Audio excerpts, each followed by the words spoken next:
ఉన్న బంగారాన్ని విడిపించి ఆ రోజు ఆన్లైన్ రేటుకే మేము కొంటాం. Sharma gold company. ప్రకృతిలో ఎన్నో వింతలు విశేషాలు చోటు చేసుకుంటాయి. అయితే విత్తనం ఏది ఉంటే మొలక కూడా అదే వస్తుంది.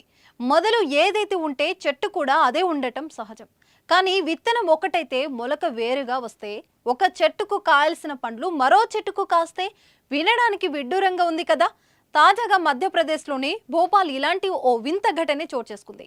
వేప చెట్టుకు మామిడికాయలు వేలాడుతూ కనిపించాయి. ఈ వింత పంచాయతీ గ్రామీణాభివృద్ధి కార్మిక శాఖ మంత్రి ప్రహ్లాద్ సింగ్ పటేల్ ఇంటి ఆవరణలో చోటు చేసుకుంది. స్వయంగా మంత్రి కూడా ఈ విషయాన్ని చూసి ఆశ్చర్యపోతూ సోషల్ మీడియాలో వీడియోలు షేర్ చేశారు. దీంతో నెట్టింట వైరల్ గా మారిన ఈ వీడియోను చూసి అందరూ షాక్ అవుతున్నారు.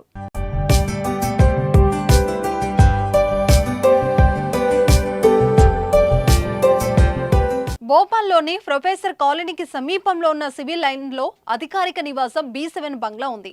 బంగ్లా చుట్టూ పెద్ద సంఖ్యలో చెట్లు కొమ్మలు నాటారు. ఇక్కడే సుమారు 20 నుంచి 25 సంవత్సరాల వయసు గల ఓ వేప చెట్టు ఉంది. ఈ బంగ్లాలో ప్రస్తుతం నిర్మాణ పనులు జరుగుతున్నాయి.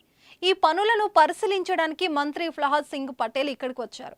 అప్పుడే ఈ వేప చెట్టును గమనించారు. దీంతో వెంటనే శాస్త్రవేత్తలకు సమాచారం అందించారు. అక్కడికి చేరుకున్న శాస్త్రవేత్తలు ఈ వేప చెట్టును పరిశీలించారు. అనంతరం వృక్ష శాస్త్రజ్ఞుడు ప్రతిభ సింగ్ మాట్లాడుతూ ఈ చెట్టులో మామిడి చెట్టు పెరిగే అవకాశం ఉంది. చాలాసార్లు మామిడి గింజలు పెద్ద చెట్ల మీద పడిపోయినప్పుడు మొక్కలుగా పెరుగుతాయని చెప్పారు. ఏది ఏమైనా వేప చెట్టుకు మామిడికాయలు ఉండటం నిజంగా వింతే కదా.